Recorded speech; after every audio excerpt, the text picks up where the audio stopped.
E aí, tudo bem? Nesse vídeo eu quero dar prosseguimento à ideia desenvolvida num vídeo anterior sobre o chamado método das características, no caso em que as características são retas, nós temos retas características. E então, generalizar a ideia da solução para uma função de n variáveis espaciais, pelo menos. Lembrando que no vídeo anterior foi dito o seguinte: se a gente tem uma função u de x e y, u é uma função de x e y, então a solução de a vezes a derivada de u com relação a x mais b vezes a derivada de u com relação a y igual a zero deveria ser uma função f. A gente deveria ter u de x e y como uma função f de bx menos ay. E nesse caso, pelas características dessa solução, a f deveria ser então uma função de R2 em R. Então, nesse caso, foi discutido para quando a gente tem u como se fosse interpretado como uma superfície e x e y as duas variáveis independentes. Ok, então não foi muito difícil de enxergar as chamadas retas características como uma função daquele vetor a e b que aparece na equação diferencial parcial. Aqui agora, você pode observar que foi separada uma variável x de uma outra t. Então, x e t estão separados aqui. E é um bom momento para se interpretar a t como uma variável relacionada ao tempo, né? Então t seria o tempo, e esse x com a setinha seriam as variáveis independentes relativas ao espaço, a coordenadas espaciais. O que, em geral, pode ser interpretado mais ou menos assim, como se a gente tivesse, essa aqui seria u de x e t, e aqui eu vou colocar com uma única dimensão espacial, ok? E então você tem uma determinada curva, certo? Uma determinada curva. E então essa curva, deixa eu fazer uma cópia dela aqui, como se fosse uma onda se transportando, andando para a direção positiva do eixo x com velocidade c. Então a gente tem essa ideia de um movimento, né? Como se essa onda ela estivesse sendo transportada ao longo do eixo x. Ela fica exatamente igual que ela é no início, não tem nenhum tipo de deformação nesse processo. E a única coisa que acontece mesmo é isso. Essa onda ela é transmitida sem nenhum tipo de perda, então ela não existe nenhum tipo de deformação no formato dela. E então agora a ideia é generalizar essa ideia aqui do transporte, por isso a gente chama de equação do transporte também, para quando a gente tenha n dimensões espaciais, mais a dimensão do tempo. Sendo que antes de começar a resolver esse problema, né, determinar a solução geral para esse problema, pode ser interessante a gente ver alguns exemplos. Então, a gente poderia ter algo como o t mais 2ux mais 5y igual a zero. Né? Ou você poderia trocar essa ideia de x e de y para x1 e x2, se você preferir. Eu vou deixar aqui x e y, porque a ideia é como se a gente tivesse duas variáveis espaciais, x e y, e uma variável temporal. Um outro exemplo poderia ser o t mais 7 o x mais 5 o y menos 3 o z igual a zero. E, enfim, o que a gente tem, então, deixa eu colocar dessa maneira aqui, o que a gente tem, então, é um caso de dimensão n, nós temos n variáveis espaciais, então esse x com a setinha significa as coordenadas espaciais, c é um vetor com números, né? C1, C2 até Cn são números, e esse operador nabla, que é o operador em que a gente calcula as derivadas parciais. Então aqui, por exemplo, nesse caso, nesse primeiro caso aqui, bom, a u, essa função u, é uma função de x, y e t. Né? Nesse caso, esse x seria o x e o y, e esse vetor c, então, seria o 2 e o 5. Já nesse outro caso da direita, o u é então uma função de x, y, z e t.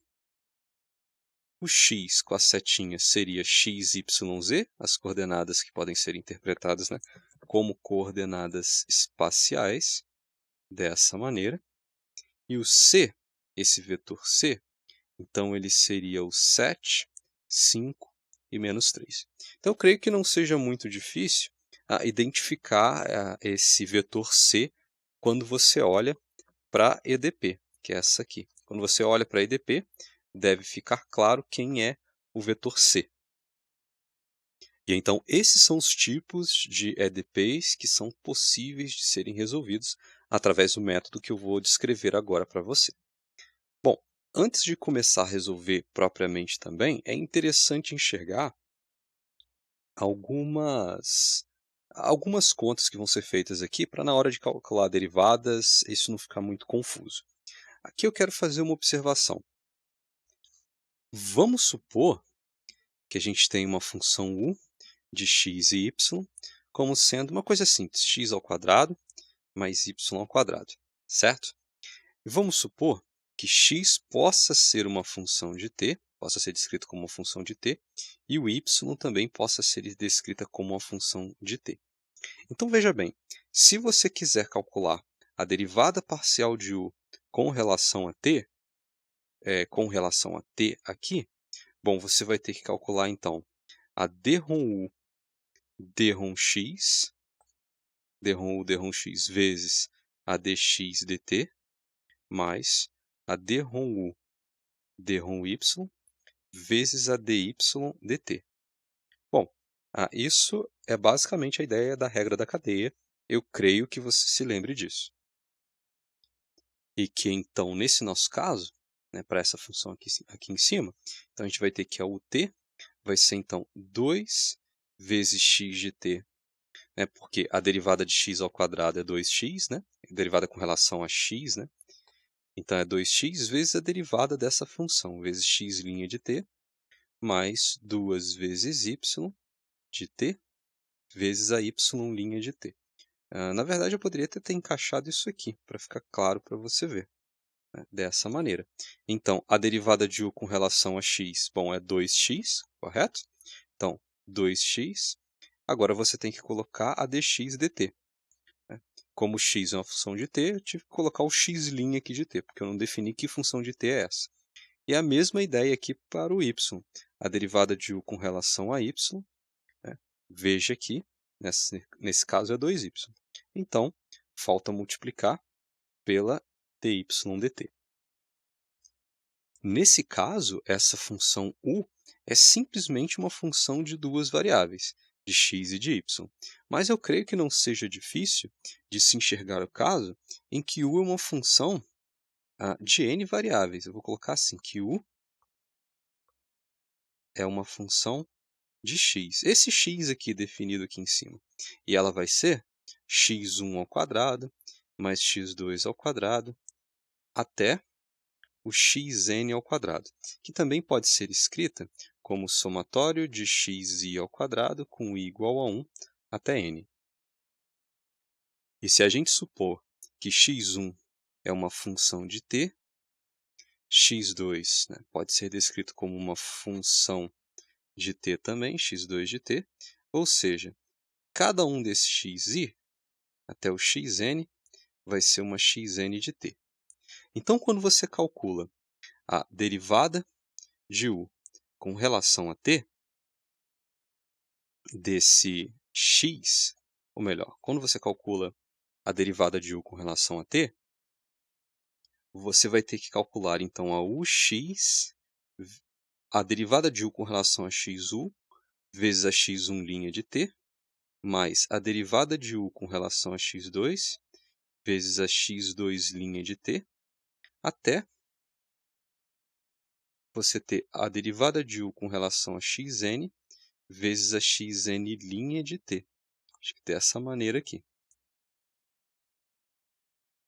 Que é basicamente seguir a mesma lógica desenvolvida aqui atrás, que foi só para duas variáveis, para quando a gente tem n variáveis. E também, caso essa notação aqui tenha te causado algum desconforto, alguma dúvida, bem, o C, ele é então o C1, C2, até Cn. Vários coeficientes, n coeficientes na verdade. E o nabla U, né, essa notação, ela é basicamente o gradiente de u, que são as derivadas parciais de u com relação a cada uma dessas variáveis x aqui. Então, seria a derivada parcial de u com relação a x1, derivada parcial de u com relação a x2, até a derivada parcial de u com relação a xn, dessa maneira. Então, quando você faz o c vezes o nabla u, bem, eu creio que isso já dá a ideia de um produto escalar, né? Uma multiplicação de um vetor vezes o outro, ou se você preferir aquela ideia do produto interno, que é escrito dessa maneira. Eu vou escrever dessa maneira aqui, com esse ponto. Bom, isso aqui vai dar, então, C1 vezes... Eu vou até mudar a notação aqui.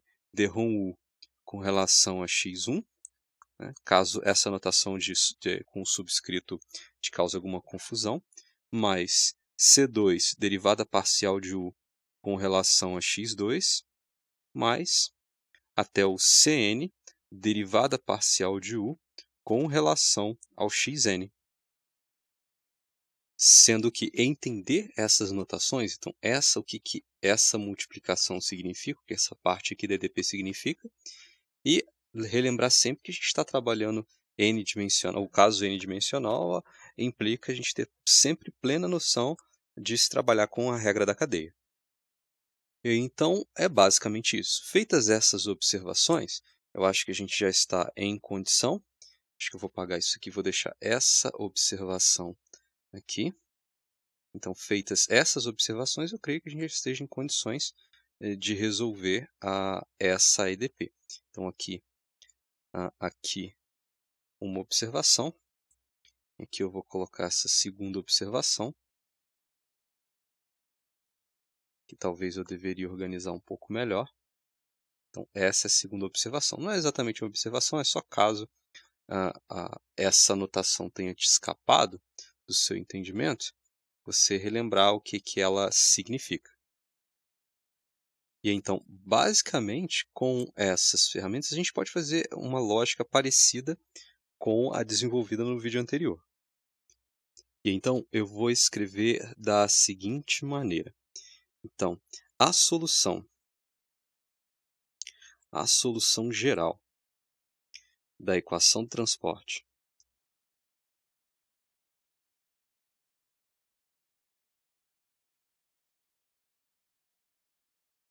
bem, a equação do transporte ela é, então, derivada de u com relação a t, de x em t, mais c, produto escalar, com nabla u, de x grande e t, igual a zero.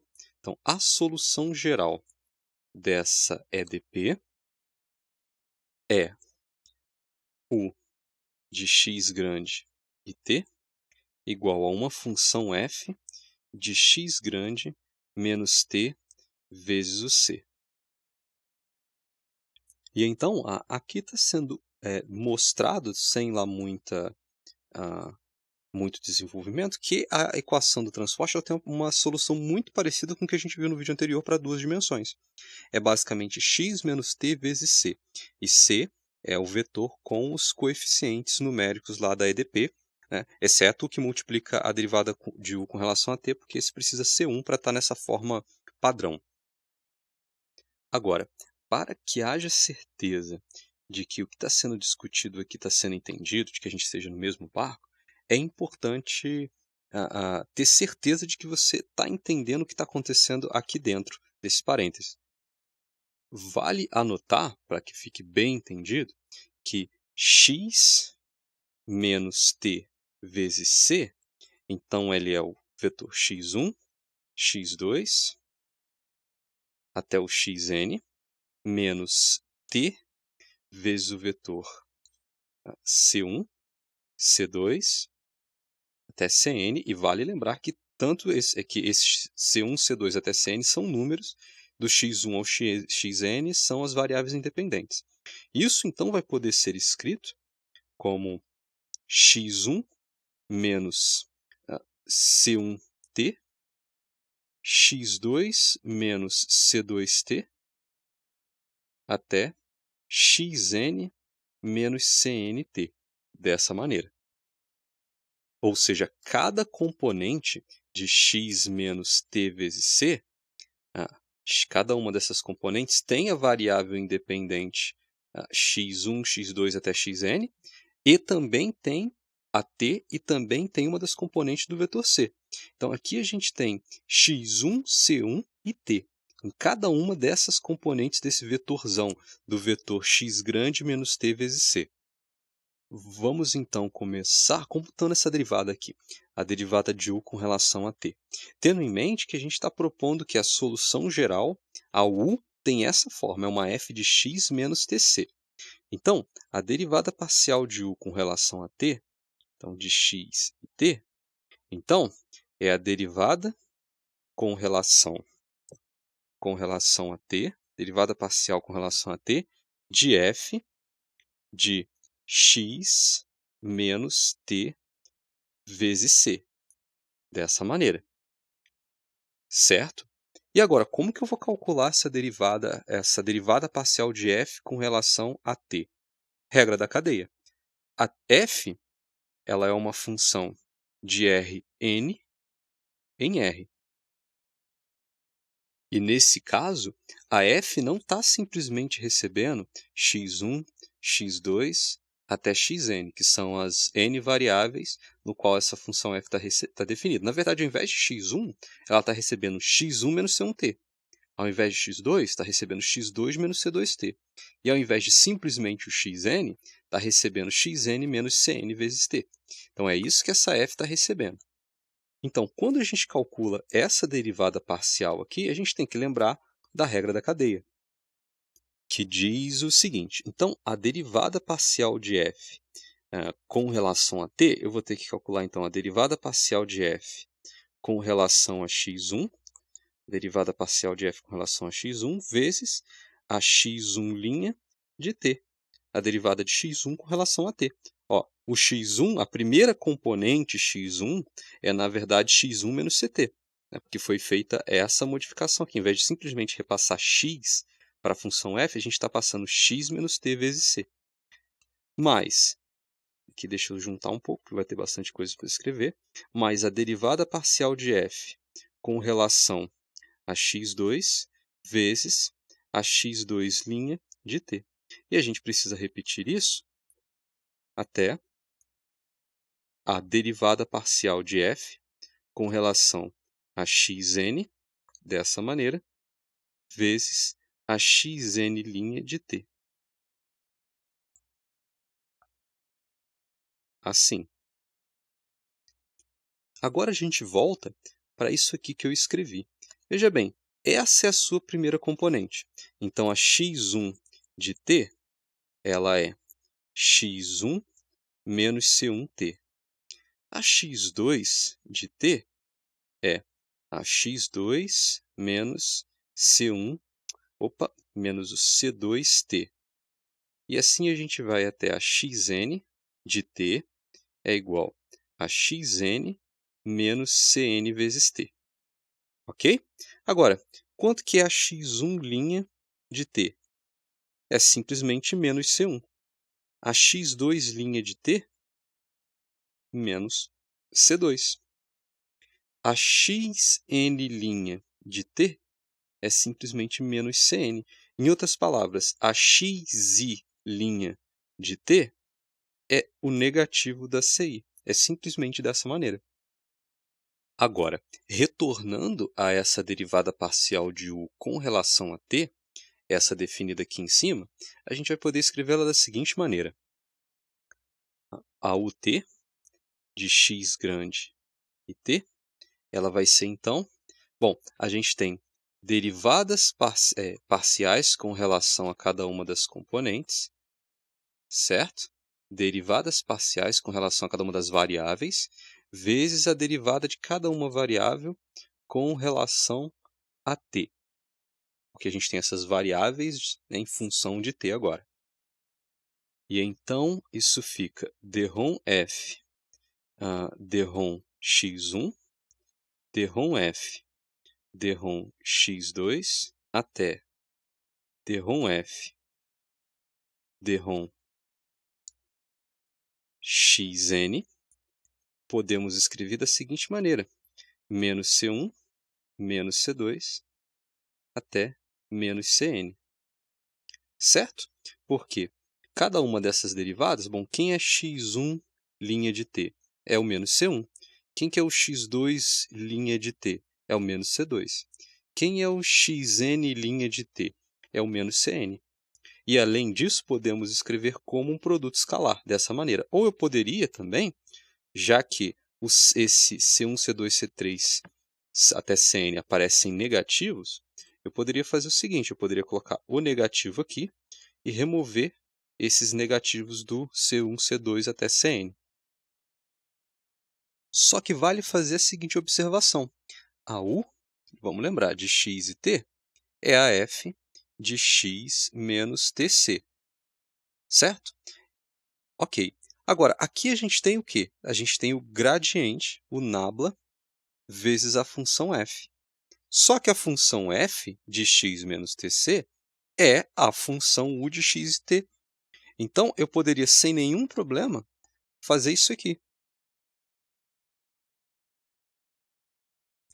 E também aqui, né? Aliás, aqui eu posso já mudar para u, porque o gradiente de f é o gradiente de u. E aqui é o vetor conhecido, é o vetor c. Então, eu posso escrever então que a derivada de u com relação a t de x e t é igual, então, menos, eu vou trocar de ordem, vou botar primeiro c, vezes o nabla u. E aqui não tem essa setinha não, é só o u sem setinha, nabla u. Ok, e basicamente depois disso feito, o problema está resolvido. E por que ele está resolvido? Porque, então, o t. Então, agora vamos voltar a EDP. Então, voltando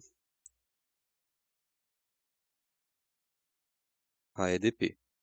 Bom, a EDP dizia o seguinte, a gente quer resolver a UT de x e t mais c vezes o gradiente, o nabla, de u de x e t. Isso tem que dar zero, né? Bom, mas a gente acabou de descobrir que a UT ela pode ser escrita como menos c nabla u. Então, a gente tem menos c nabla u mais c, aqui faltou a setinha do c, né? Mais c vezes nabla u. E não precisa fazer muita conta. Isso é igual a zero. E, portanto, a EDP foi resolvida. E voltando aqui em cima, na verdade, essa, então, é a solução geral da equação do transporte aqui. Essa equação, solução geral da equação do transporte. Então, quando a gente tem essa EDP, a gente resolve a EDP fazendo U, U de x e t igual a uma f de x menos tc, muito parecida quando a gente tinha o problema anterior, em que U, então, era uma função de x e de y. Sendo que aqui eu fiz, então, só a demonstração da ida, né? Eu demonstrei que se U for f de x menos tc, então ele resolve a EDP. Eu não vou fazer aqui a demonstração da volta, né? Que diz que se uma U é solução da EDP, ela tem que ser dessa forma. Você consegue encontrar isso em referências, em livros, com essa demonstração. Ela é bem simples, na verdade. Só que agora eu quero, na verdade, fazer alguns exemplos para a gente ver essa solução na prática. E então, vamos resolver esse problema à luz do que foi discutido anteriormente. Então, a UT mais a 2ux mais a 3uy igual a zero, com u de x, y, 0 é igual a x ao quadrado mais y. Então, a gente tem a EDP, a equação diferencial parcial, mais uma condição para ajudar a gente a resolver, definir corretamente que função u de x, y, t é essa. E talvez já seja uma coisa boa para a gente anotar, né? Então, a gente tem uma u, que é uma função de x, y e t. Então, duas coordenadas que podem ser interpretadas como coordenadas espaciais, x e y, e mais essa coordenada t. E então, a gente vai poder dizer o seguinte. Primeiro, precisamos trabalhar a EDP. Então, eu vou reescrever esse EDP aqui, o t, mais 2ux, mais 3uy, é igual a zero. E eu vou reescrever, na verdade, essa EDP de outra maneira. Eu vou escrever como o t mais o vetor 2, 3, o vetor 2, 3 dessa maneira, que multiplica o x e o y, e isso igual a zero. Porque aí fica fácil de identificar que o c ele é o vetor, então, 2 e 3. Agora, o segundo passo é basicamente escrever a solução geral que a gente conhece. A u de x, y e t, ela é uma função f de x menos t vezes c, e que no nosso caso é uma função de x e y menos t vezes o vetor 2 e 3, que então é uma função f de x menos 2t, y menos 3t. Então, se nos fosse dado somente a EDP, então a gente estaria preso nessa resposta. Eu vou até reescrever aqui que o de x, y e t é, então, genericamente uma função de x menos 2t e y menos 3t. Dessa maneira, a gente estaria preso nisso aqui. Porém, foi dada mais uma informação, de que a u de x, y e 0 é x ao quadrado y. Ou seja, foi dada uma condição inicial, e a gente vai usar isso. Então, item 3, bom, a gente sabe que a u de x, y e t é dada por uma f de x menos 2t e y menos 3t. Ok. Uma u de x, y e 0, então teria que ser uma função de, bom, se o t é 0, de x e de y. E nesse caso, está dando x ao quadrado mais y, ou seja, a primeira componente ao quadrado mais a segunda componente. Então, a gente descobriu que função f é essa. A f de x, y é x ao quadrado mais y. E então, a gente meio que resolveu. Se, então, a gente sabe que a f de x, y é x ao quadrado mais y, então, imediatamente, a f de x menos 2t e y menos 3t vai ser x menos 2t ao quadrado mais y menos 3t, dessa maneira. Logo, a solução vai ser, então, solução u de x, y e t é igual a x menos 2t ao quadrado mais y menos 3t. E então, está aí a solução. Conseguimos resolver essa EDP. Você pode, inclusive, calcular essas derivadas com relação a x, a y e a t e ver se realmente essa solução bate com a EDP e com a solução inicial. É importante para você fazer tipo a sua prova real. Mas, basicamente, esses são os passos para resolver esse tipo de EDP. E então, eu espero que você tenha entendido. A gente teve a parte teórica com uma raciocínio, uma demonstração, pelo menos da ida de como resolve esse problema. E aqui, então, eu coloquei um exercício para não ficar somente teórico. Então, eu espero que você tenha entendido tudo que foi discutido aqui. Te desejo bons estudos e é isso aí.